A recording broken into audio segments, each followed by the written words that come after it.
Sa mundong puno ng ngiti, papuri at magagandang salita, hindi lahat ng nakangiti ay tunay. Hindi lahat ng nagsasabing, asahan mo ako, ay karapat-dapat pagkatiwalaan. Marami sa atin sa kagustuhang mahalin, maintindihan at tanggapin, ay agad-agad nagbubukas ng puso, parang pintuang hindi nakalock. Iniimbitahan ng kahit sinong dumaan para silipin, pakialaman at minsan sirain. Pero ayon sa mga Stoic, ang pagtitiwala ay hindi isang karapatang basta ibinibigay. Ito ay isang regalo at tulad ng kahit anong mahalagang bagay, dapat lamang itong ibigay sa mga taong pinagdaanan na ang apoy ng panahon, ang pagsubok ng katahimikan at ang ginto ng gawa, hindi salita. Hindi tayo sinasabing maghinala sa lahat, kundi maging mapanuri. Hindi para maging malamig o sarado, kundi para protektahan ang sarili, ang dignidad at ang kapayapaan ng loob na matagal mong binuo. Sapagkat sa mata ng isang Stoic, ang tiwala ay hindi damdamin kundi desisyon. At ang desisyong iyon ay hindi dapat nakabase sa lambing ng salita kundi sa bigat ng karakter.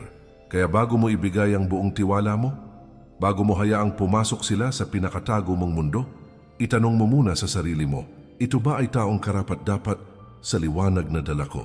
Sa video na ito, pag-uusapan natin ang 9 na makabuluhang dahilan kung bakit hindi mo dapat basta-basta pinagkakatiwalaan ang ibang tao, hindi para ka matakot sa mundo, kundi para matutong pumili ng may karunungan, hindi dahil sa damdamin, kundi dahil sa prinsipyo. Bago ang lahat, muli kaibigan at kapatid, inaanyayahan kita na mag-subscribe sa ating channel para lagi kang updated sa mga bagong videos na aking gagawin at babago sa pananaw mo sa buhay. Maraming salamat po. Magsimula na tayo. Dahilan number 1, dahil hindi lahat ng mabait ay totoo. Sa unang tingin, ang kabaitan ay tila isang senyales ng mabuting pagkatao. Ngunit tandaan mo ito, hindi lahat ng mabait ay totoo at hindi lahat ng totoo ay palaging mabait. Maraming tao ang bihasa sa paggamit ng kabaitan bilang maskara, isang kasangkapan upang makuha ang loob mo, ang tiwala mo at kung minsan ang kahinaan mo. Sa mundong ito, may mga taong natutong ngumiti hindi dahil sa kabutihan ng puso, kundi dahil alam nilang mas madaling papasukin ang pinto kung may dalang magandang salita. Sila ang mga taong laging may tamang sagot, may tamang timing, may pakitang giliw. Pero ang totoo, hindi ikaw ang mahalaga kundi ang makukuha nila mula sa iyo.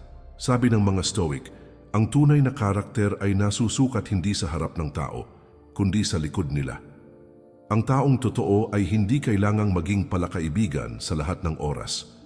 Minsan, tahimik lang sila. Minsan, hindi sila agad-agad nagbibigay ng pangako. Pero ang kaibahan, hindi sila nagsisinungaling sa pamamagitan ng sobrang pagpapanggap. Kung base lang sa kabaitan mo ibibigay ang tiwala mo, para kang nagtatayo ng bahay sa buhangin.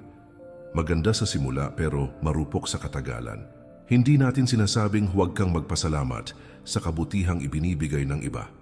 Ngunit, huwag mo ring gawing sukatan ng katapatan ang panlabas na anyo ng ugali.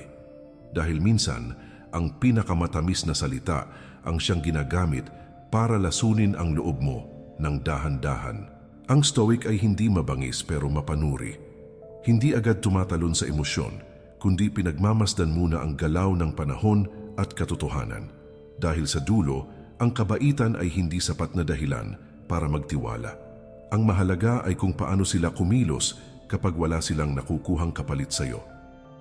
Dahilan number 2. Dahil ang totoong motibo ng tao madalas nakatago sa likod ng ngiti. Ang ngiti ay isang anyo ng komunikasyon. Pero sa mundo ng mga taong bihasa sa pagpapanggap, ang ngiti ay hindi palaging senyales ng kabutihan. Minsan, ito ang pinakamalalim na kasinungalingan. Maraming tao ang lalapit sa iyo, hindi dahil sa kung sino ka, kundi dahil sa kung anong meron ka. Hindi dahil sa halaga mo bilang tao, kundi sa halagang makukuha nila mula sa iyo. Sa likod ng bawat kumusta ka, maaring may nakatagong interes. Sa likod ng bawat nandito lang ako para sa iyo, maaring may layuning personal. At sa likod ng mga simpleng alok ng tulong, maaring may nakalaang singil sa huli. Ayon sa mga Stoic, ang isa sa pinakamahalagang aral sa buhay ay ang pagkilala sa motibo, hindi sa mensahe. Huwag kang masyadong magpakalunod sa salita Dahil kung minsan, ang mga pangakong maganda ay nakabalot lang sa kagustuhang kontrolin ka, gamitin ka, o sirain ang panloob mong kapayapaan. Ang isang tao na may malinis na intensyon ay hindi nangangailangan ng sobrang dami ng salita. Tahimik lang sila pero totoo. Hindi nila kailangang ipilit ang sarili nila sa buhay mo dahil nandoon sila hindi para manipulahin ang sitwasyon, kundi para tumayo sa tabi mo kahit walang liwanag, kahit walang kapalit. Kaya't bago ka magtiwala, obserbahan mo muna kung paano sila gumalaw kapag hindi ka nakatingin. Tingnan mo kung pareho ba ang sinasabi nila sa ginagawa nila. At higit sa lahat, alamin mo kung ano ba talaga ang motibo nila dahil sa mundong ito, hindi lahat ng lumalapit ay kaibigan.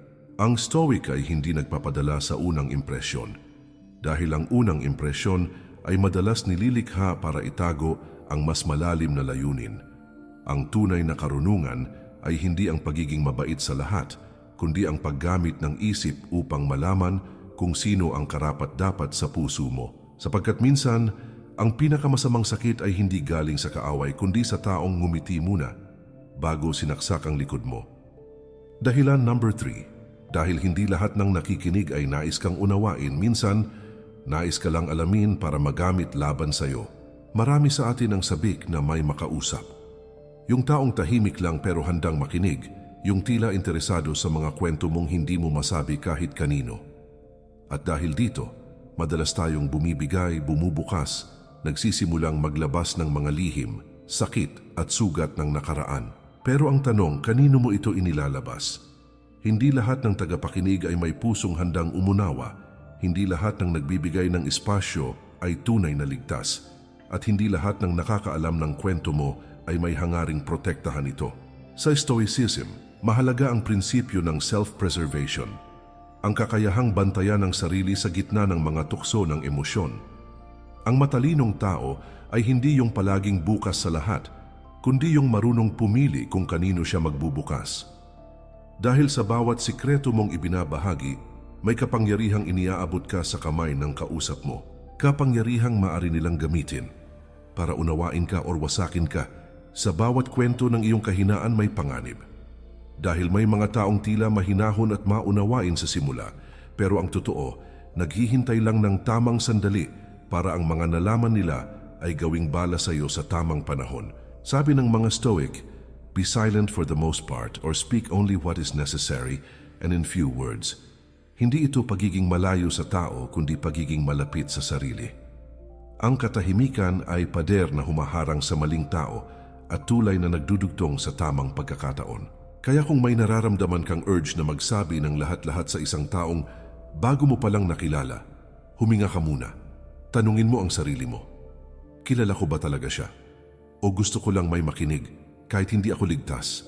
Dahil minsan, ang pinakaunang pagkakamali ay hindi ang pagsabi ng sikreto, kundi ang maling taong pinagkwentuhan mo nito. At kapag huli na ang lahat, doon mo marirealize. Masarap maglabas ng loob, pero mas mapayapa ang taong marunong magtago ng mga bagay na hindi dapat ilabas. Sa Stoic mindset, hindi lahat ng nararamdaman ay kailangang sabihin dahil ang tunay na karunungan ay hindi lamang nasa pagkukwento, kundi sa katahimikan na pumipili kung kailan at kanino dapat magsalita. Dahilan number 4. Dahil ang tao ay nagbabago at hindi mo laging makikilala ang parehong mukha habang tumatagal. Sa simula, makikilala mo sila bilang maaasahan. Maingat magsalita, magalang kumilos, tila bakalmado at may kontrol sa sarili. Masarap kausap, parang ligtas yakapin, parang pwedeng pagkatiwalaan. Pero dumating ang panahon, hindi mo na sila makilala. Minsan, hindi sila biglang nagbago. Minsan, doon mo lang talaga sila tunay na nakita. Dahil ang totoo hindi sa mga magagaan na araw na susukat ang isang tao, kundi sa gitna ng init ng galit, sa mga panahong hindi sila nakakakuha ng gusto nila o kapag hindi mo na ibibigay ang dating atensyon, oras o pabor. Doon mo makikita kung sino talaga sila. Kung anong uri ng pagkatao ang lumilitaw kapag wala na silang kailangang itago. Ayon kay Epictetus, it is not the things themselves that disturb us but our opinions about them. Kadalasan, tayo ang lumilikha ng ideal na imahe ng isang tao sa ating isipan. Gumagawa tayo ng bersyon nila batay sa gusto nating makita, hindi sa katotohanang ipinapakita. Kaya pag biglang nagbago ang trato nila, masakit, hindi dahil masama sila, kundi dahil pinaniwala natin ang sarili nating hindi nila kayang gawin yon. Ang Stoic ay laging nagbabantay. Hindi dahil paranoid, kundi dahil alam niyang ang tao ay hindi laging tapat sa sarili. At dahil dito, hindi siya agad nagbibigay ng buong tiwala. Hindi dahil sa galit, kundi dahil sa karunungan. Dahil alam niyang ang pagkatao ay nasusukat sa mahabang panahon. Sa paulit-ulit na pagsubok, sa mga hindi inaasahang sandali. Kung magtitiwala ka agad, ikaw rin ang unang masusugat kapag nagbago ang ihip ng hangin. Pero kung magiging mapagmatiyag ka, bibigyan mo ng panahon ang tao na ipakita hindi lang ang mukha nila sa liwanag, kundi pati ang anyo nila sa dilim. Hindi mo kailangang putulin ang koneksyon mo sa mundo. Pero kailangan mong turuan ang sarili mong kilalanin ang tao hindi sa salita, kundi sa consistency ng kilos nila sa paglipas ng panahon. Sabi nga sa Stoicism, ang matalino ay hindi nagpapaloko. Hindi dahil sa takot kundi dahil sa tapang niyang harapin ang katotohanan, gaano man ito kaiba sa inaasahan niya. Dahil sa huli, hindi mo makikilala ang isang tao sa unang buwan, unang linggo o unang usap. Makikilala mo sila sa katahimikan, sa mga panahong walang makukuha sa iyo at sa mga oras na wala silang dahilan para magpanggap. Dahilan number 5. Dahil hindi lahat ng ugnayan ay pangmatagalan at hindi lahat ng dumating kailangang panghawakan. Minsan may mga taong dumarating sa buhay mo na parang sagot sa panalangin. Madaling kausap, mabilis makagaan ng loob at tila ba may koneksyong hindi mo maipaliwanag. At dahil doon, agad kang nagpapakawala ng tiwala, parang ilog na biglang bumuhos, walang kontrol, walang preno. Pero sa bawat pag-agos ng damdamin, may panganib na malunod. Dahil sa katotohanan, hindi lahat ng dumarating ay sinadya para manatili. At hindi lahat ng nagbibigay ng atensyon ay may intensyong alagaan ang puso mo. Ayon sa mga Stoic, don't attach yourself to things outside your control. At isa sa pinaka hindi natin kontrolado ay ang puso ng ibang tao, ang desisyon nila, ang intensyon nila, ang pananatili nila sa buhay mo. Kung ibabase mo ang kapayapaan mo sa presensya ng isang taong hindi pa sigurado ang hangarin, para kang nagtayo ng bahay sa lupaing palaging gumuguho. Madalas tayo ang gumagawa ng sarili nating pagkatalo. Dahil sa sobrang pagnanais ng koneksyon, binubuksan natin ang sarili kahit wala pang sapat na batayan. Kahit bagong kakilala pa lang, sinasandal natin ang emosyon, umaasa, nagtitiwala, at sa huli, nasasaktan. Hindi dahil masama sila, kundi dahil hindi natin inintay ang panahon na ipakita kung anong uri ba talaga sila ng tao. Ang Stoic ay hindi umaasa sa init ng simula.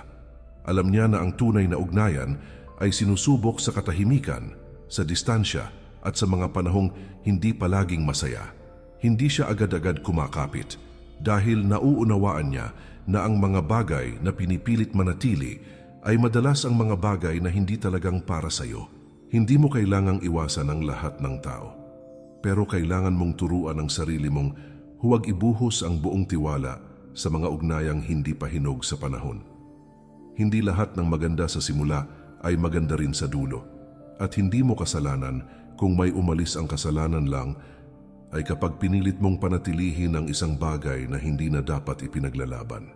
Kaya't huwag kang matakot mawalan. Mas matakot kang ibigay ang sarili mo sa isang taong wala namang intensyon na alagaan ka sa tamang paraan. Sa mundong mabilis magbago ang isip ng tao, ang tiwala ay hindi dapat basta-basta ipinapamigay kundi unti-unting ibinibigay habang pinapatunayan nilang sila ay karapat-dapat. Dahilan number 6, dahil ang tiwala ay banal at kapag ibinigay sa maling tao nawawala ang piraso ng kaluluwa mo. Ang tiwala ay hindi simpleng bagay. Hindi lang ito pagbubukas ng puso at lalong hindi ito dapat ibinibigay bilang papremyo para sa mabait na pagtrato. Ang tiwala ay kabanalan. Isa itong banal na kasunduan na kahit walang papel mas matimbang pa sa kontrata. Kapag nagtitiwala ka, hindi mo lang ibinibigay ang sikreto mo, kundi pati ang katahimikan ng isipan mo, ang kapanatagan ng loob mo, ang marupok mong paniniwala sa kabutihan ng tao. Pero kapag inabuso ang tiwala, hindi lang puso ang nasisira. Minsan pati ang pananampalataya mo sa sarili mong kakayahang humusga. Doon dumarating ang pagdududa, doon lumilitaw ang tanong, bakit ako nagtiwala sa kanya? Bakit ako nagpakita ng kahinaan? Mali ba akong magmahal? Sabi ng mga Stoic, you have power over your mind, not outside events. Ang tiwala ay isa sa mga pinakamatinding kapangyarihang ibinibigay mo sa labas ng sarili mo. Kaya kung hindi mo ito pipigilan, kung ipapamigay mo ito na parang candy, unti-unti mong binabasag ang panloob mong kontrol. Bakit? Dahil bawat pagkabigo mula sa maling tao ay nagiging lason sa isip mo na ikaw rin ang kailangang lunukin sa katahimikan. Ang Stoic ay marunong kumilala sa halaga ng sarili. At dahil dito, hindi siya padalos-dalos sa pagbubukas ng buhay niya sa kung sino-sino lang. Pinag-aaralan niya ang pagkatao ng iba, hindi batay sa sinasabi nila, kundi batay sa mga panahong wala silang intensyon makuha ang loob mo. Kailan sila totoo, kailan sila tahimik, at anong ginagawa nila kapag wala kang maibigay? Kapag ipinagkatiwala mo ang sarili mo sa maling tao, hindi lang sila ang may kasalanan. Ikaw rin kung pinili mong hindi makinig sa mga pulang bandila ng katahimikan, gut feel, at simpleng obserbasyon. Huwag mong ibigay ang tiwala mo sa mga taong hindi mo pa nasusubukan sa oras ng pangangailangan, sa mga taong hindi pa nakikitang tumindig para sa iyo kahit wala silang mapapala. Dahil ang tiwala ay hindi batayan ng pagiging mabait mo, ito ay batayan ng respeto mo sa sarili mo. Kung mahal mo ang katahimikan ng isipan mo, kung pinapahalagahan mo ang kaluluwa mong matagal mong pinanday sa sakit, pagkatalo at pagbangon, piliin mong huwag ito ipagkatiwala sa taong hindi marunong mag-ingat. Sa mundong puno ng mga taong naghahanap ng may bebenepisyo, maging isa ka sa mga kakaunting taong pinipili muna ang kapayapaan kaysa koneksyon. Dahilan number 7, dahil kapag masyado kang bukas sa lahat, nawawala ang banal na espasyo ng katahimikan sa loob mo. Sa panahon ngayon, tila normal na ang ibahagi ang lahat. Lahat ay ikinukwento, lahat ay ipinapakita. Mula sa simpleng galit, problema sa pamilya, hanggang sa pinakamaselang bahagi ng sarili minsan, mas mabilis pa nating ipinagkakatiwala sa iba ang ating buhay kaysa sa sarili nating pagninilay. Pero sa Stoic na pananaw, may mga bahagi ng pagkatao mo na hindi kailanman dapat marinig ng kahit sino. May mga kwento na dapat manatiling tahimik, hindi dahil sa hiya, kundi dahil sa sagrado. Sabi ni Marcus Aurelius, the soul becomes dyed with the color of its thoughts. Kung sino ang pinapayagan mong pumasok sa isipan mo, sa kwento mo, sa loob ng katahimikan mo, yun din ang unti-unting bumabago sa kulay ng kaluluwa mo. Kapag pinagkakatiwalaan mo agad ang ibang tao, binubuksan mo hindi lang ang pinto ng puso mo, kundi pati ang bintana ng isipan mo. At minsan, hindi mo namamalayang unti-unti ka nang naaapektuhan ng mga pananaw nila, opinyon nila, at paniniwala nila. Kahit hindi naman ito tunay na galing sa'yo. Napupuno ka ng ingay na hindi sa'yo nagsimula. Ang mga Stoic ay tagapangalaga ng sarili nilang katahimikan. Hindi dahil mahirap silang lapitan, kundi dahil alam nila ang halaga ng mga bagay na nananatili sa loob. Para sa kanila, ang tiwala ay hindi basta tulay, ito ay banal na paanyaya. At hindi lahat ng tao ay dapat imbitahan sa sagradong espasyo ng iyong damdamin. Hindi lahat ng ugnayan ay kailangang maging malalim. Hindi lahat ng nakakasama ay kailangang makaalam ng totoo mong iniisip. At higit sa lahat, hindi lahat ng tinatawag mong kaibigan ay may kapasidad na alagaan ang bigat ng katotohanan mo. Dahil ang totoo, kapag masyado mong ipinagkakatiwala ang sarili mo sa iba, unti-unti mong nawawala ang bahagi ng sarili mong pagkakakilanlan. Ang mundo mo ay hindi na tahimik, puno na ito ng tinig ng iba, kaya't bago mo ikwento ang pinakatotoo mong sarili, bago mo ibigay ang tiwala mo, bago mo buksan ang puso mo sa harap ng isang taong hindi mo pa kilala sa tahimik na panahon, tanungin mo muna ang sarili mo, ito ba ay ligtas? O ako lang ba ang masyadong sabik makahanap ng makikinig? Sa Stoicism, ang katahimikan ay hindi kawalan ng koneksyon, ito ay kapayapaan ng kaluluwa. At ang tiwala ay hindi pagsuko ng damdamin, ito ay disiplina ng isip na pumipili, nagmamasid, at nagpapasya kung sino ang tunay na karapat-dapat. Dahilan number 8, dahil hindi lahat ng sumasabay sa landas mo ay kaalyado. Minsan naglalakad lang sila kasabay mo para malaman kung kailan ka madadapa. Sa bawat paglalakbay mo sa buhay, may mga taong tila sumusunod sa parehong direksyon. Kasama mo sa tuwa, kachat mo sa lungkot, nagpapalitan kayo ng ideya, pangarap at plano. At dahil sa pagkakapareho ninyo ng hakbang, iisipin mong, kaibigan ko ito, karamay ko ito, maaasahan ko ito. Pero hindi mo namamalayang habang abala kang maglakad, may mga matang hindi lumilingon para sumuporta, kundi para maghintay ng kahinaan. Sa mundong ito, hindi lahat ng kasabay mo ay karamay mo. Minsan, nakikisabay lang sila sa iyo para mapag-aralan ka, para malaman kung saan ka mahina, para masukat kung gaano kalalim ang iniingatan mong sugat at paano ito maaaring gamitin sa araw ng alitan. Sabi ng mga Stoic, "Be careful with whom you associate. It is human nature to absorb the habits of those around us." Hindi lang gawi at asal ang naaapektuhan ng mga kasama mo, pati ang tiwala mo sa sarili at ang pananaw mo sa mundo. Kapag ang tiwala mo ay basta mo na lang ibinibigay sa mga taong kasabay mo lang, pero hindi mo pa nasusubok sa unos ng panahon, para kang sundalong sumandal sa sibat ng isang hindi mo pa alam kung kakampi o kalaban. Dahil ang tunay na pagkakaibigan ay hindi nasusukat sa dami ng tawa, kundi sa tibay ng paninindigan sa oras ng panganib. Hindi sa sabayang lakad, kundi sa mga sandaling ikaw na lang ang natitirang tumatakbo at sila, nananatiling nasa tabi mo hindi para husgahan, kundi para ipagtanggol ka. Ang Stoic ay hindi padalos-dalos sa pagtanggap.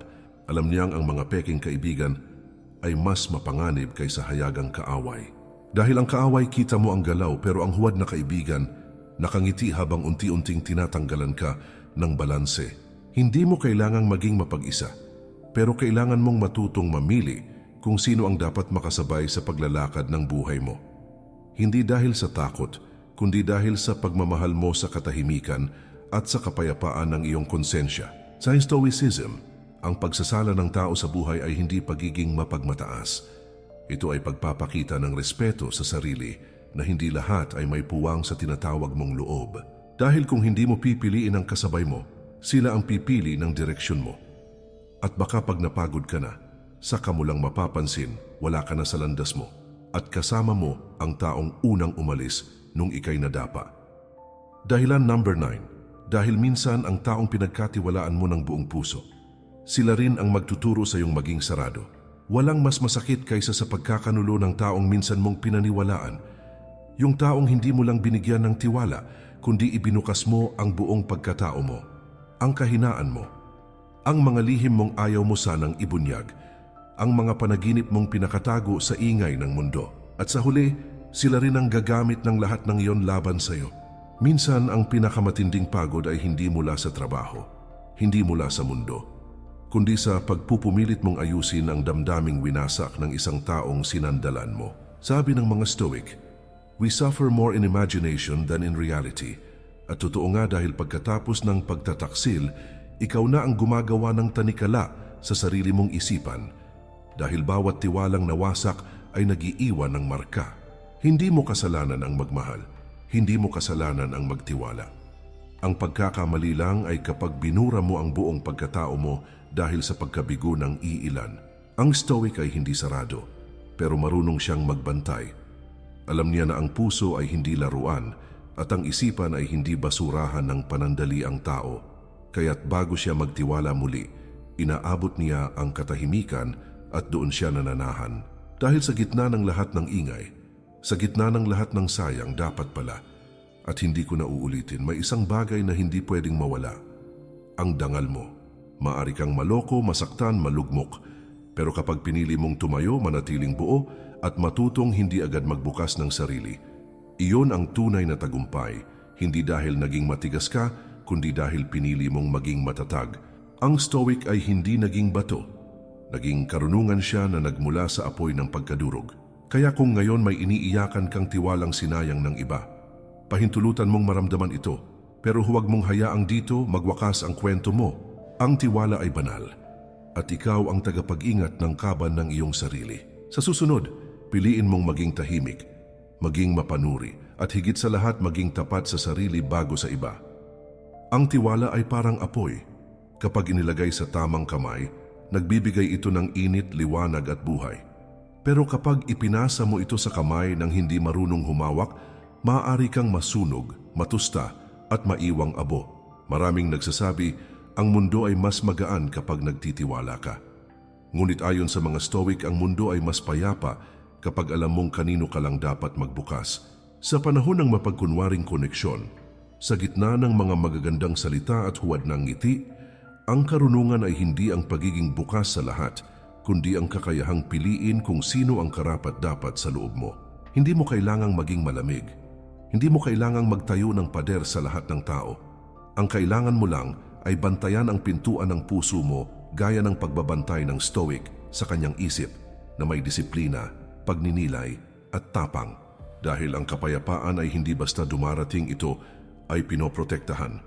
At ang tiwala kapag naibigay sa mali, maaring kunin hindi lang ang tiwala mo sa iba, kundi pati na rin ang tiwala mo sa sarili mo. Kaya sa dulo ng lahat, tandaan mo ito.